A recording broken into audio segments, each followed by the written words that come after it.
Om Swastiastu, baik di sini saya Indah Sukma dari program studi kimia dengan NIM 1813081004. Jadi di sini kita akan membahas tes awal praktikum biokimia tentang analisis urin. Kita langsung saja masuk ke soal nomor 1.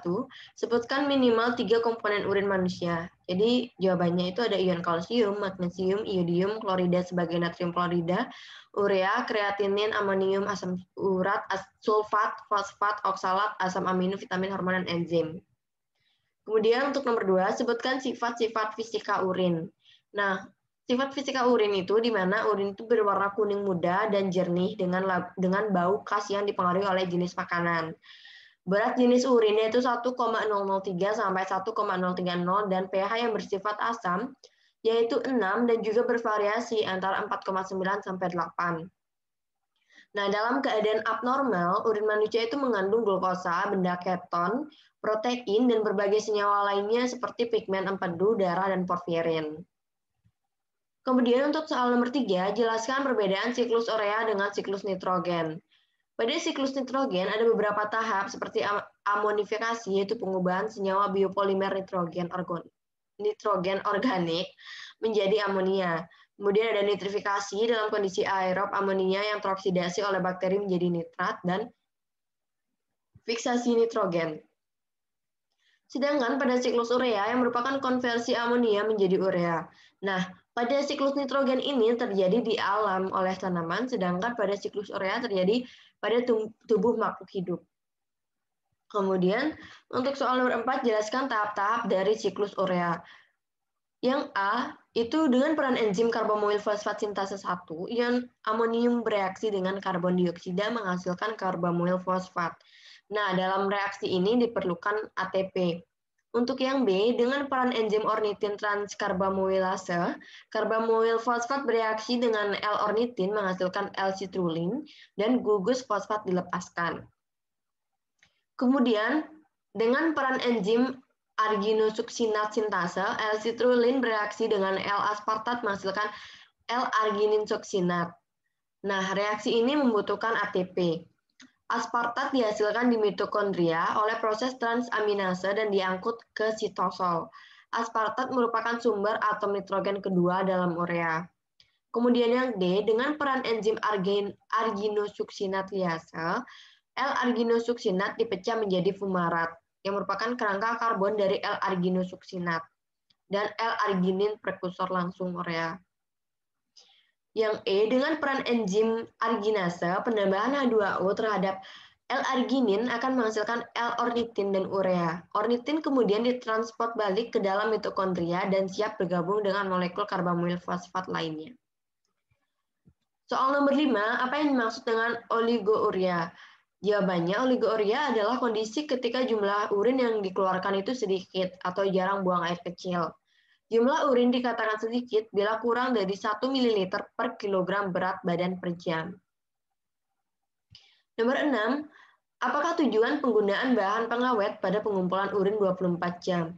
Jadi, tujuan penggunaan bahan pengawet pada pengumpulan urin 24 jam itu untuk menghambat perubahan susunannya agar tidak terjadi dekomposisi urin dan agar pemeriksaannya akurat karena penyimpanan urin tanpa pengawetan dapat menyebabkan dekomposisi urin sehingga hasil pemeriksaan kurang akurat. Nomor 7, pada uji pigmen empedu pada analisis urin, yaitu sebanyak 2 mili HNO3 pekat dituangkan ke dalam tabung reaksi, kemudian ditambahkan 2 ml urin. Perubahan warna yang terjadi diamati, jelaskan reaksi kimia yang terjadi. Jadi, urin yang ditambahkan HNO3 pekat akan berubah menjadi warna cincin merah. Warna tersebut menunjukkan adanya pigmen-pigmen empedu seperti bilirubin, biliverdin, urobilin, atau urobilinogen. Nah, penambahan HNO3 pekat bertujuan untuk mengkondensasi pigmen empedu yang terdapat dalam urin abnormal. Nomor 8, pada uji koagulasi dilakukan dengan langkah sebanyak 5 mili urin dimasukkan ke dalam tabung reaksi, kemudian dididihkan. Endapan yang terbentuk adalah protein atau fosfat. Selanjutnya ditambahkan 5 tetes asam asetat.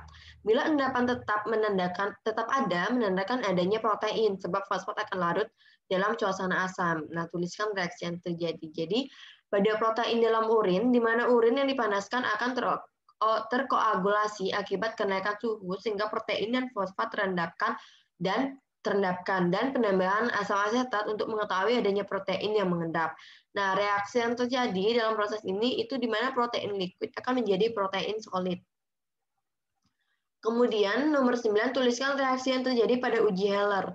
Reaksi yang terjadi pada uji Heller ini bisa kita lihat di layar slide. Kemudian nomor 10, sebutkan makna uji Benedict semi kuantitatif pada analisis urin. Jawabannya, makna uji Benedict semi kuantitatif pada analisis urin yaitu uji kualitatif yang menunjukkan adanya glukosa pada urin.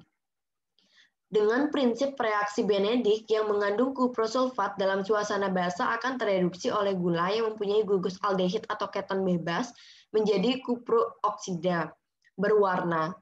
Dan uji semi kuantitatif pada uji ini dilakukan dengan membandingkan intensitas perubahan warna pada sampel urin dengan sampel glukosa dengan konsentrasi yang berbeda. Uji Benedict tidak spesifik pada glukosa saja, karena apabila terdapat zat lain yang memberikan sifat pereduksi juga akan menandakan adanya uji positif. Kemudian pada soal nomor 11, jelaskan uji penetapan kadar kreatinin urin. Nah, uji penetapan kadar kreatinin urin yaitu sebagai berikut. Pembuatan belangko, ke dalam labu ukur 100 ml tambahkan sebanyak 1,5 ml NaOH 10%, 20 ml larutan asam pikrat jenuh, dan 1 ml Aquades. Kemudian kocok dan diamkan selama 25 menit. Encerkan larutan dalam labu ukur sampai tanda batas, kemudian ukur absorbansinya dengan panjang gelombang 540 nanometer. Sedangkan pembuatan standar 1 dan standar 2, ke dalam labu ukur 100 ml tambahkan sebanyak 1,5 ml NaOH 10%, 20 ml larutan asam pikrat jenuh, dan 1 ml standar 1 dan 2. Kemudian kocek dan diamkan selama 25 menit. Encerkan larutan dalam labu ukur sampai tanda batas dan ukur absorbansinya dengan panjang gelombang 540 nanometer. Uji 1 dan uji 2. Nah, ke dalam labu ukur 100 ml tambahkan sebanyak 1,5 ml NaOH 10%, 20 ml larutan asam pikrat jenuh, dan 1 ml urin. Kemudian kocok dan diamkan selama 25 menit, encerkan larutan dalam labu ukur sampai tanda batas. Kemudian ukur absorbansinya dengan panjang gelombang 540 nanometer. Untuk soal nomor 12, uji indikasi atau Obermeyer sebanyak 8 ml urin dan 8 ml reaksi Obermeyer dicampurkan dalam tabung reaksi. Kemudian ditunggu beberapa menit dan ditambah 3 ml kloroform. Larutan dicampur dengan membolak-balikkan tabung kira-kira 10 kali. Kloroform akan mengekstraksi biru indigo. Senyawa apakah biru indigo itu? Nah, biru indigo merupakan hasil dari pengoksidasian gugus indoksil oleh reaksi Obermeyer yang mengandung FeCl3 dalam HCl pekat. Untuk nomor 13, pada uji benda keton, yakni sebanyak 5 ml urin dimasukkan ke dalam tabung reaksi, ditambahkan kristal amonium sulfat sampai jenuh, kemudian ditambahkan 2-3 tetes natrium nitroprosida dan 1,1-2 tetes amonium hidroksida pekat. Didiamkan selama 30 menit dan hasil positif ditandai oleh warna ungu. Apa yang menyebabkan terjadinya warna ungu pada reaksi di atas? Jadi jawabannya yang menyebabkan terjadinya warna ungu yaitu karena adanya reaksi antara natrium nitroprosida dengan asam asetoasetat dan aseton yang merupakan benda keton dalam urin. Sehingga urin dapat dinyatakan positif jika positif mengandung benda keton. Kemudian soal nomor 14, jelaskan peran enzim arginosuksinat-liase.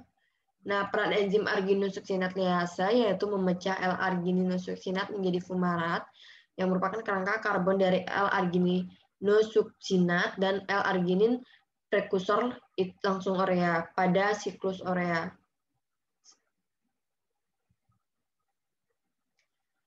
Seiring dengan makin lamanya berpuasa, otak mulai menggunakan badan keton sehingga glukosa darah dapat dipertahankan.